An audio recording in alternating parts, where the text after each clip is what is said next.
Welcome to SSC smart prep. यहाँ पढ़ाई होती है स्मार्ट तरीके से।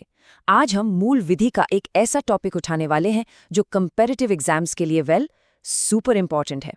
हम बात करेंगे डाउरी प्रोहिबिशन एक्ट 1961 यानी दहेज प्रतिषेध अधिनियम 1961 के बारे में। तो चलिए शुरू करते हैं। देखिए, यूपीएसआई जैसे एग्जाम्स में मूल विधि से अकेले 7 से 8 सवाल आते हैं। समझ लीजिए, ये सेक्शन आपकी फाइनल रैंक डिसाइड कर सकता है, इसलिए इस पर फोकस करना बहुत ही जरूरी है। मूल विधि अपने आप में एक बड़ा सब्जेक्ट है, लेकिन आज हम फोकस करेंगे इसके एक बहुत ही खास हिस्से पर। यह है महिलाओं और बच्चों से जुड़े कानूनी प्रावधान के अंडर आने वाला डाउरी प्रोहिबिशन एक्ट। चलिए इस एक्ट की हर डिटेल को आसान भाषा में समझते हैं। तो आज का हमारा सफर कैसा रहेगा? देखिए, पहले हम इसकी इम्पोर्टेंस समझेंगे, फिर एक्ट का एक क्विक इंट्रोडक्शन, फिर दहेज आखिर है क्या, इसकी सज़ा क्या है, लीगल प्रोसेस क्या है, और एंड में कुछ प्रैक्टिस क्वेश्चंस, ताकि सारे कॉन्सेप्ट्स एकदम सॉलिड हो जाएं।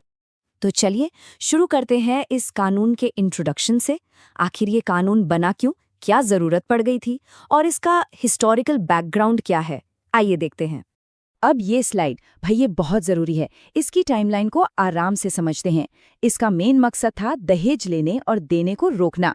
पहली कोशिश 1959 में फेल हो गई, और तब पता है क्या हुआ? इंडिया के इतिहास में पहली बार पार्लियामेंट का जॉइंट सेशन बुलाया गया और वहां इस एक्ट को 20 मई 1961 को पास किया गया। लेकिन पूरे देश में ये लागू हुआ 1 जुलाई 1961 से। दोनों डेट्स एग्जाम के लिए मोस्ट इंपॉर्टेंट है। और इस पूरे एक्ट में कुल कितनी सेक्शंस हैं? ज़्यादा नहीं, सिर्फ 10। हाँ, बस 10 सेक्शंस हैं, तो इन्हें समझना और याद रखना काफ़ी आसान है। चलिए आगे बढ़ते हैं और इन्हें डिटेल में देखते हैं। अच्छा, कानून तो बन गया, लेकिन सबसे बड़ा सवाल, दहेज है क्या? कानून की नज़र में इसकी डेफिनेशन क्या है? इसका जवाब हमें मिलेगा सेक्शन 1 और 2 में। देखिए, सेक्शन 1 तो सीधा साधा कहता है कि ये कानून पूरे भारत पर लागू होगा, सिंपल। लेकिन असली खेल है सेक्शन 2 में, जो दहेज को डिफाइन करता है। बेसिकली कोई भी प्रॉपर्टी या कीमती चीज जो शादी के कनेक्शन में, शादी से पहले, उसके टाइम पर या उसके बाद दी या ली जाए, उसे दहेज माना जाएगा। तो क्या हर गिफ्ट दहेज हो गया? नहीं। जैसे मुस्लिम लॉ में महर को दहेज नहीं माना जाता, लेकिन हाँ, पैसा, प्रॉपर्टी या शादी के लिए किया गया कोई भी वादा सब दहेज है। और इसके लिए शंकर सिंह वर्सेस गुरशरण कौर केस याद रखिएगा, जिसमें सुप्रीम कोर्ट ने साफ कर दिया कि हर मांग दहेज है। बेसिकली डिमांड ही तो असली प्रॉब्लम है। ओके, डेफिनेशन तो समझ आ गई। अब आते हैं उस पार्ट पर जहां से एग्जाम में सबसे ज्यादा क्वेश्चंस बनते हैं, सजा यानी पनिशमेंट्स और इसके इम्पोर्टेंट सेक्शंस। इस स्लाइड को बहुत ध्यान से देखिएगा। सेक्शन 3 कहता है अगर दहेज लिया या दिया तो सीधे कम से कम 5 साल की जेल। फिर है सेक्शन 4, इसके हिसाब से अगर सिर्फ दहेज मांगा भी तो भी 6 महीने से 2 साल तक की जेल हो सकती है।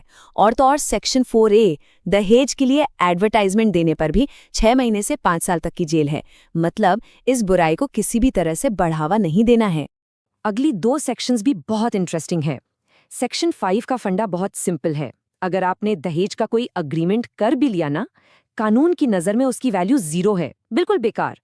और सेक्शन 6 ये इंश्योर करता है कि अगर गलती से दहेज ले भी लिया गया है तो वो औरत की अमानत है और उसे 3 महीने के अंदर वापस करना ही होगा। ठीक है, कानून समझ लिया, सजा समझ ली, पर अब इसका प्रोसेस क्या है? केस चलता कैसे है, कौन सुनता है, और इसके लिए कौन से ऑफिसर्स होते हैं? चलिए इसके प्रोसीजरल एस्पेक्ट्स को समझते हैं।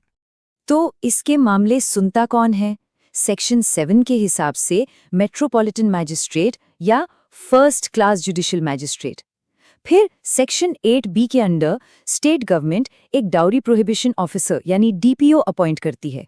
और सबसे जरूरी बात, सेक्शन 8A, यहाँ बर्डन ऑफ प्रूफ यानी सबूत देने की जिम्मेदारी आरोपी पर होती है। उसको खुद को बेगुनाह साबित करना पड़ता है। अब सेक्शन 8 के इन 3 टेक्निकल शब्दों को आसान भाषा में समझो। इस एक्ट के अंडर क्राइम कॉग्निजेबल है, यानी पुलिस बिना वारंट के अरेस्ट कर सकती है। ये नॉन बेलेबल है, मतलब बेल मिलना आपका हक नहीं है। और ये नॉन कंपाउंडेबल है, इसका मतलब है कि आप कोर्ट के बाहर सेटलमेंट करके केस वापस नहीं ले सकते। इस कानून को इतना सख्त इसलिए बनाया गया है। तो तैयार है? इतना सब कुछ पढ़ने के बाद अब टाइम है अपने नॉलेज को टेस्ट करने का। चलिए शुरू करते हैं कुछ प्रैक्टिस क्वेश्चंस के साथ। पहला सवाल, भारत में दहेज प्रतिषेध अधिनियम कब लागू किया गया था?